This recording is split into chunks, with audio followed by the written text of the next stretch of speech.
નર્મદ યુનિવર્સિટીની હોસ્ટેલમાં દારૂકાંડ ઝડપાયું છે, જેમાં 6 વિદ્યાર્થીની મહેફિલ હતી, જેમાં માત્ર એક પકડાયો છે, જ્યારે 5 ભાગી છૂટ્યા હતા।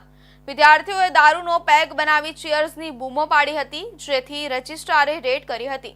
જોકે વોર્ડને 4 વિદ્યાર્થીઓને મુખ્ય ગેટથી ભાગવા દીધા હતા અને એક પહેલા માળેથી કૂદીને ભાગી ગયો હતો। પકડાયેલા વિદ્યાર્થીની કુલ સચિવે પૂછપરછ કરતા બાકીના નામ મળ્યા હતા। ત્યારબાદ ઝડપાયેલા વિદ્યાર્થીઓને પોલીસને હવાલે કરાયા છે। સુરતની વીર નર્મદ દક્ષિણ ગુજરાત યુનિવર્સિટીની સ્વામી વિવેકાનંદ બોયઝ હોસ્ટેલમાં 31ની રાત્રે દારૂની પાર્ટી કરતા ઝડપાતા ચકચાર મચી છે। હોસ્ટેલમાં મનોજ તિવારી, નીરજ, અભિજીત, ઇન્દ્રજીત અને અન્ય 2 યુવકો દારૂની પાર્ટી કરી રહ્યા હોવાની બાતમી મળતા વોર્ડન ડોક્ટર ભરત ઠાકોર અને સિક્યુરિટી ઓફિસર મેહુલ મોદીને તપાસ આદેશ કરાયો હતો।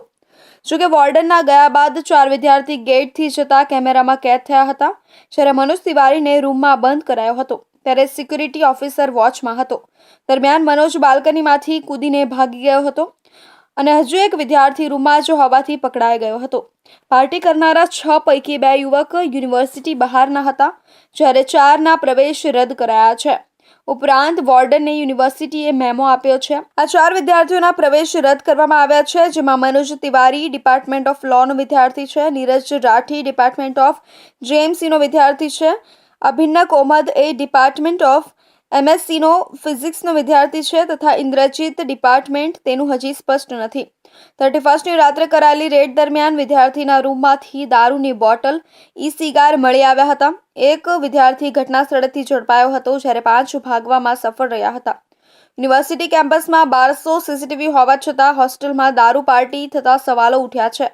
ત્યારે 50,000 કેમેરા લગાવવા અને એન્ટ્રી એક્ઝિટ પર ફેસ રીડિંગ સિસ્ટમ ફિટ કરવાનો નિર્ણય કરાયો છે। યુનિવર્સિટી સત્તાધીશોને જે સીસીટીવી અને કથિત ઓડિયો ક્લિપ મળી છે તે પણ પોલીસને સોંપવામાં આવી છે।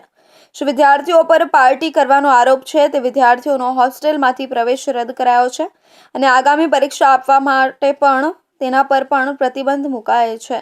31 ડિસેમ્બર હોવાના લીધે એવા ઇનપુટ ખાનગી રાહે મળી રહ્યા હતા કે કદાચ કોઈ વિદ્યાર્થીઓ આ પ્રકારની ગતિવિધિઓ કરી શકે છે।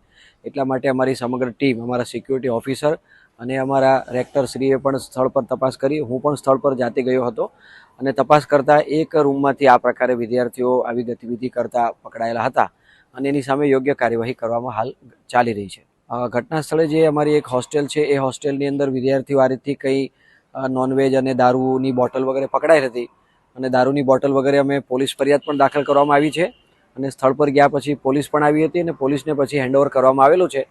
એટલે પોલીસની પણ ફરિયાદ અમે રાત્રે મોડે સુધી પણ અમારા રેક્ટરશ્રી અને અમારા સિક્યુરિટી ઓફિસરશ્રી પોલીસ સ્ટેશન જઈને પોલીસ ફરિયાદ દાખલ કરવામાં આવી છે અને યોગ્ય નિયમ અનુસારની ચોક્કસ કાર્યવાહી કરવામાં આવશે। ગંભીર બાબત તો ચોક્કસ કહી શકાય। આ તો એક સમાજ જાગૃતિનો પણ વિષય છે, શૈક્ષણિક સંસ્થા છે, આવનારી પેઢી છે, વિદ્યાર્થીઓ આ રાષ્ટ્રનું ભાવિ છે, રાષ્ટ્ર નિર્માણમાં વિદ્યાર્થીઓનું ભૂમિકા છે। એટલે સૌ સાથે મળીને આપણે જાગૃતિ કરીએ, વિદ્યાર્થીઓમાં ડ્રગ્સ, શરાબ વગેરે નહીં હોવું જોઈએ, એના માટેની ચોક્કસ અમે યોગ્ય કાર્યવાહી કરીશું અને સમાજ સાથે મળીને કરશે તો આપણે આ ચોક્કસ આમાં આપણને સફળતા મળશે એવું લાગી રહ્યું છે। જે વિદ્યાર્થીઓ પકડાયેલા છે અને જેની ઓળખ થઈ છે અધિકૃત અમારા રેકર્ડ દફતરે ચકાસણી કરતા, એમના હાલ તુરંત છાત્રાલયના પ્રવેશો તો રદ કરી દીધા છે।